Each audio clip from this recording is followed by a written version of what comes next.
અમદાવાદ અને ગાંધીનગરમાં આજે અને આવતીકાલે સામાન્ય વરસાદ વરસી શકે. આવતીકાલે અરવલ્લી, મહીસાગર, દાહોદ, પંચમહાલ અને છોટાઉદેપુરમાં ભારે વરસાદની આગાહી કરાઈ. આ સાથે રાજ્યભરમાં સામાન્યથી મધ્યમ વરસાદ રહેવાનું છે અનુમાન.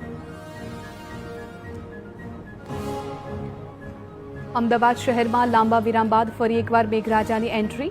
આગાહી પ્રમાણે અમદાવાદના અલગ અલગ વિસ્તારમાં ધીમી ધારે વરસાદી માહોલ જામ્યો. જોધપુર, પ્રહલાદનગર, સેટેલાઇટ તેમજ નારણપુરા, નવરંગપુરા, વસ્ત્રાપુર, મેમનગર સહિતના વિસ્તારોમાં વરસાદ વરસ્યો. સુરતમાં ખાડીપુર અંગે વોર્ડ નંબર 18ના કોર્પોરેટરોએ મહાનગરપાલિકા કમિશનરને કરી રજૂઆત. કાચી ખાડીની આસપાસ કન્ફર્મિંગ વોલ બનાવવા માંગ કરવામાં આવી. તે પછી ખાડી ઓવરફ્લો થાય તો ફ્લડ ગેટ મૂકી શકાય તેવી પણ રજૂઆત. કન્ફર્મિંગ વોલથી લોકોને ખાડીપુરથી રાહત મળશે તેવો દાવો. રાજકોટના ગોંડલના ચોરડી ગામે વીજપોલ સામે ખેડૂતોએ કટાક્ષમય રીતે વિરોધ નોંધાવ્યો છે. ખેડૂતે જેટકો કંપનીના ભૂતનું પાત્ર ભજવીને કટાક્ષ કર્યો. ગૌચર જમીન સામે કંપનીના મનસ્વી વર્તન અને તંત્રની બેદરકારી સામે રોષ વ્યક્ત કર્યો. ગૌચર જમીન પર થાંભલા નાખવાની કામગીરી બંધ કરવાની માંગ. સતત 6 દિવસથી ખેડૂતોનો વિરોધ. સુરતની નવી સિવિલ હોસ્પિટલમાં રેસિડેન્ટ ડોક્ટરના આપઘાત કેસમાં રેગિંગ થયાનો ખુલાસો. 4 સિનિયર રેસિડેન્ટ વિદ્યાર્થીઓએ રેગિંગ કર્યાનું સામે આવતા 4 વિદ્યાર્થીઓ 6 મહિના માટે હોસ્ટેલ તેમજ ટીચિંગ એક્ટિવિટીમાંથી સસ્પેન્ડ. માઇક્રોબાયોલોજી વિભાગના વડા સહિત 4 ફેકલ્ટી સભ્યોને શોકોઝ નોટિસ ફટકારાઈ. રેસિડેન્ટ ડોક્ટરના આપઘાત કેસમાં તપાસ કમિટીના રિપોર્ટ બાદ આરોગ્ય પ્રધાન પ્રફુલ પાનસેરિયાએ કહ્યું કે તપાસમાં તમામ ચોકસાઈ રખાઈ છે. તપાસમાં સિનિયર ડોક્ટર ટોર્ચર કરતા હોવાનું સામે આવ્યું. 24 કલાકમાં તપાસ પૂર્ણ કરાઈ. આવી ઘટનાઓમાં સ્ટાફની પણ જવાબદારી હોવાની નોટિસ ફટકારી હોવાનું જણાવ્યું. રાજકોટમાં ટ્રાફિક પોલીસ દંડના નામે લોકોને હેરાન કરતી હોવાનો કોંગ્રેસનો આરોપ. કોંગ્રેસ નેતા રોહિતસિંહ રાજપૂતે કહ્યું કે રાત્રિના સમયે બહારથી આવતા લોકોને પોલીસ પરેશાન કરે છે. ટ્રાફિક પોલીસનું કામ ટ્રાફિક નિયમનનું છે, હેરાનગતિનું નથી. ટ્રાફિક પોલીસ વાહન ચેકિંગના નામે તોડ કરતી હોવાનો પણ દાવો. વાયબ્રન્ટ ગુજરાત 2027 હેઠળ સીએમ ભૂપેન્દ્ર પટેલ કરશે વિદેશ પ્રવાસ. 16 થી 25 ઓગસ્ટ સુધી અમેરિકા અને કેનેડાના પ્રવાસે જશે મુખ્યમંત્રી. તેમની સાથે અધિકારીઓ અને ઉદ્યોગપતિઓનું પ્રતિનિધિ મંડળ પણ થશે સામેલ. અમેરિકામાં કેલિફોર્નિયા, વોશિંગ્ટન અને ન્યૂયોર્કની લેશે મુલાકાત. અમેરિકામાં B2B મીટિંગોનું આયોજન કરાયું હોવાની માહિતી. રોકાણકારોને આકર્ષવાનો કરાશે પ્રયાસ. ગૂગલ અને એપલના હેડક્વાર્ટર્સની પણ મુલાકાત લઈ શકે છે સીએમ ભૂપેન્દ્ર પટેલ. મલ્ટીનેશનલ કંપનીઓના સીઈઓ સાથે કરી શકે છે રાઉન્ડ ટેબલ મીટિંગ. તેમના સ્વાગત માટે અમેરિકામાં પોસ્ટરો તૈયાર કરાયા હોવાનો અહેવાલ. સીએમના અમેરિકા કેનેડા પ્રવાસનો સત્તાવાર કાર્યક્રમ ટૂંક સમયમાં જાહેર થશે. ડેડિયાપાડામાં વનકર્મીઓ પર હુમલો અને ખંડણીના કેસમાં ધારાસભ્ય ચેતર વસાવાની અરજી પર હાઈકોર્ટમાં સુનાવણી. રાજ્ય સરકારે ચેતર વસાવા સામેના આરોપોનું લિસ્ટ કોર્ટમાં રજૂ કર્યું. ચેતર વસાવા સામે 22 ફરિયાદો નોંધાયેલી હોવાનું સરકાર તરફથી નિવેદન. હજુ પણ ચેતર વસાવા સામે 12 ફરિયાદો પેન્ડિંગ. અગાઉના ગુનામાં શરતોને આધારે જામીન સંબંધિત રાહત આપવામાં આવી હતી. રાજ્ય સરકારે અરજીનો વિરોધ કરી રાહત ન આપવા દલીલ કરી. એક કેસમાં પ્રોહિબિશન આપવામાં આવ્યું હોવાનું ચેતર વસાવાના વકીલનું નિવેદન.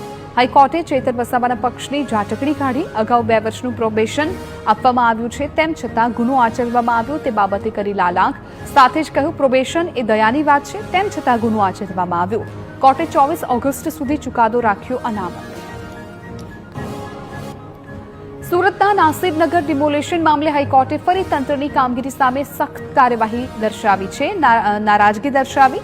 બેઘર થયેલા લોકોના પુનર્વસન મામલે સવાલ કર્યો કે ઈડબ્લ્યુએસ આવાસમાં જગ્યા અપાય તો લોકો કેમ તેનો ખર્ચ ભોગવે? જવાબદાર અધિકારીઓ પાસેથી કેમ ખર્ચ વસૂલ કરવામાં ન આવે?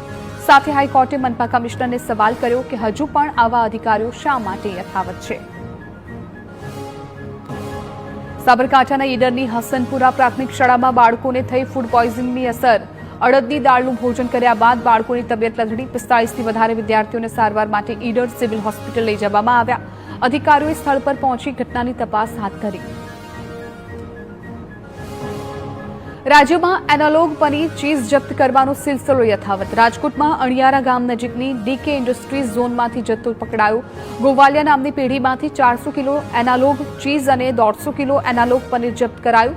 આરોગ્ય વિભાગને સાથે રાખીને પોલીસે જથ્થાનો નાશ કર્યો. સુરત મનપાના ફૂડ સેફટી વિભાગે સતત ત્રીજા દિવસે અખાદ્ય પદાર્થો અંગે કાર્યવાહી કરી. શહેરના 9 ઝોનની 98 ડેરી હોટેલમાં ચેકિંગ કરી 30 કિલો અખાદ્ય જથ્થો જપ્ત કર્યો. છેલ્લા 3 દિવસમાં 412 સંસ્થાઓ સામે કાર્યવાહી કરી 333 કિલો એનાલોગ ચીઝ પનીર બટરનો નાશ કરાયો.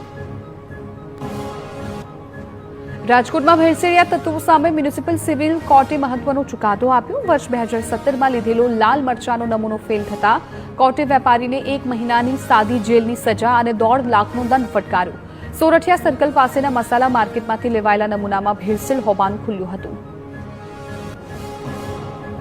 આગામી શ્રાવણ માસને અનુલક્ષીને સોમનાથ મંદિરમાં કરવામાં આવી વિશેષ તૈયારી. દેશ વિદેશના લાખો શ્રદ્ધાળુઓની મુલાકાતને ધ્યાનમાં રાખીને મંદિર ટ્રસ્ટે યાત્રીઓની સુવિધા, દર્શન, પૂજન, ભોજન અને પાર્કિંગ તેમજ સુરક્ષા સહિતની વ્યવસ્થાઓ કરી. આ વર્ષે પ્રથમ વખત 30 દિવસીય 51 કુંડી મહામૃત્યુંજય યજ્ઞનું આયોજન. ભક્તો 51 રૂપિયાના ન્યોછાવરથી યજ્ઞમાં યજમાન બની શકશે. એમસીએક્સ માર્કેટમાં સોના ચાંદીના ભાવમાં ફરી વધારો નોંધાયો. એમસીએક્સમાં 10 ગ્રામ સોના 1000 વધારા સાથે 1,53,000 થયો, જ્યારે ચાંદી 1 કિલો ચાંદીનો ભાવ 3,400ના વધારા સાથે 2,34,900 પહોંચ્યો. છેલ્લા એક અઠવાડિયાથી સોના ચાંદીના ભાવમાં નોંધાઈ રહ્યો છે સતત વધારો. મોરબીના વિરપડા ગામના કુવાની મુલાકાતે આવી કેન્દ્રની ટીમ. જીઓલોજીકલ સર્વે ઓફ ઇન્ડિયાની ટીમે કુવાનું નિરીક્ષણ કર્યું. ડિરેક્ટર વિજય કુમાર દાસની ટીમે જગ્યાની મુલાકાત લીધી. આસપાસના વિસ્તારોના કુવા પણ નિહાળ્યા. છેલ્લા કેટલાય દિવસથી હિલોળા લઈ રહ્યું છે કુવાનું પાણી.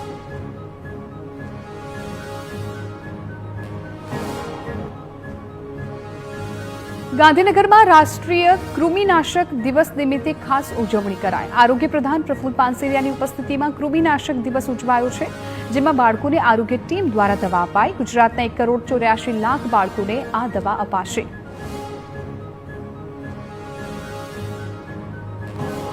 રાજકોટમાં કાલાવડ રોડ પર રીલ્સ બનાવવાની ઘેલછામાં કાર ડેમના પાણીમાં ફસાઈ. રીલ્સ બનાવવા યુવાનોએ કાર ન્યારી ડેમના પાણીમાં નાખી. ફસાઈ જતા સ્થાનિકોએ કારમાં સવાર લોકોને બચાવ્યા. જાહેરનામું હોવા છતાં કાર ડેમમાં લઈ જતા સુરક્ષાને લઈ અનેક પ્રશ્નો ઉભા થયા. સ્વતંત્રતા પર્વની આમંત્રણ પત્રિકા એનઆઈડી અમદાવાદે તૈયાર કરી, જેમાં છત્તીસગઢ, ગોવા, મધ્યપ્રદેશ અને મહારાષ્ટ્રની સંસ્કૃતિની ઝલક દેખાય. 20 કલાકારોએ પોતાના ઘરે જ આર્ટ તૈયાર કર્યા, જેને એનઆઈડી અમદાવાદમાં એસેમ્બલ કરાયા. રાષ્ટ્રપતિ ભવન માટે 650 આમંત્રણ પત્રિકા તૈયાર કરાઈ છે. વિશ્વ સિંહ દિવસ નિમિત્તે અમરેલીના તમામ તાલુકા મથક પર જનજાગૃતિ માટે રેલી યોજાઈ. લાઠી શહેરમાં સિંહ સંરક્ષણના સંદેશ સાથે 4000 જેટલા વિદ્યાર્થીઓએ રેલીમાં જોડાયા. લોકોમાં સિંહોના સંરક્ષણ અને જતન અંગે જાગૃતિ આવે તે હેતુથી ખાસ રેલી યોજાઈ. જૂનાગઢના સાસણગીર અને સકરબાગ ઝૂમાં વિશ્વ સિંહ દિવસની ઉજવણી નિમિત્તે જાગૃતિ રેલી યોજાઈ. સાસણગીરમાં વન વિભાગ, વિદ્યાર્થીઓ અને સ્થાનિકો દ્વારા ઉજવણી કરાઈ. સિંહ સંરક્ષણ અને જાગૃતિ ફેલાવવાના હેતુથી સાસણ ખાતે રેલી યોજાઈ. ભરૂચના જંબુસરમાં ખાતર માટે ખેડૂતોએ લાંબી કતાર લગાવી. ખાતર વિતરણ કેન્દ્ર પર ખેડૂતોની ભીડ વધતા પોલીસ બંદોબસ્ત ગોઠવવાની ફરજ પડી. ખેડૂતો લાઇનમાં ચપ્પલ મૂકી રાહ જોવા મજબૂર બન્યા. ખેડૂતોની માંગ છે કે ખાતરનો વધુ જથ્થો આપવામાં આવે. વિતરણ કેન્દ્રના મેનેજરે કહ્યું કે દરેક ખેડૂતને ખાતર મળી રહે તેવો પ્રયાસ. ગાંધીનગરમાં ગમીજ પાસે કેનાલ સાફ ન થતા ખેડૂતોએ જાતે કેનાલ સાફ કરવાની નોબત આવી. નર્મદા નિગમના અધિકારીઓની બેદરકારીનો ખેડૂતોએ આક્ષેપ લગાવ્યો. અનેક રજૂઆતો છતાં કેનાલ સાફ ન થતા પાણીની સમસ્યા સર્જાઈ. ખેડૂતોએ સરીસૃપ પ્રાણીઓના ભય વચ્ચે કેનાલની સફાઈ કરી. સુરતમાં જહાંગીરપુરાના ચૂડા સાંસ્કૃતિક આવાસમાં ગટરના પાણી ભરાવવાની સમસ્યાથી લોકો રોષે ભરાયા છે. સોસાયટીના મુખ્ય દ્વાર પર જ ગટર ઉભરાતા 10,000થી વધારે લોકોને પડી રહી છે હાલાકી. ગટરના પાણી પીવાના પાણીમાં ભળી જતા હોવાનો પણ આક્ષેપ. મચ્છરોના ઉપદ્રવથી તાવ અને મેલેરિયાની બીમારી વકર્યાનો દાવો. સુરતમાં દિલ્હી મુંબઈ એક્સપ્રેસ વે પર ઠેર ઠેર ખાડા પડતા સમારકામ હાથ ધરાયું. સુરત અને ભરૂચની વચ્ચે ઠેર ઠેર રિપેરિંગની કામગીરીને લઈ વાહન ચાલકોને હાલાકી. બેરિકેડ મૂકી સ્લેબ તોડી કરાઈ રહ્યું છે સમારકામ. 1 લાખ કરોડના ખર્ચે તૈયાર થયું છે એક્સપ્રેસ વે.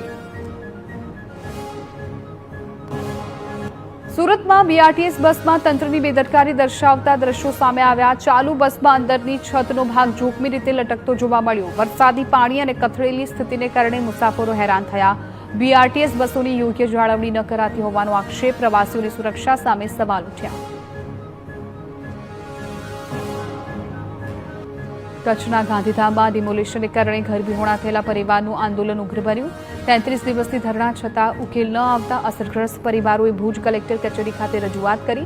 15 દિવસમાં ઉકેલ ન આવે તો હિજરતની પણ ચીમકી ઉચ્ચારી. ઘર વિહોણા પરિવારોને તાત્કાલિક ઘર આપવાની માંગણી. ચિત્રના શિક્ષકોની ભરતી મુદ્દે ગુજરાતમાં ગાંધીનગરમાં ઉમેદવારોએ વિદ્યા સમીક્ષા કેન્દ્ર ખાતે વિરોધ પ્રદર્શન કર્યું.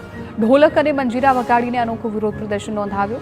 17 વર્ષથી ચિત્ર શિક્ષકોની ભરતી ન થયાનો આરોપ લગાવી ચિત્રના શિક્ષકોની કાયમી ભરતી કરવાની કરી છે માંગ. સાથે આંદોલનની ઉચ્ચારી ચીમકી.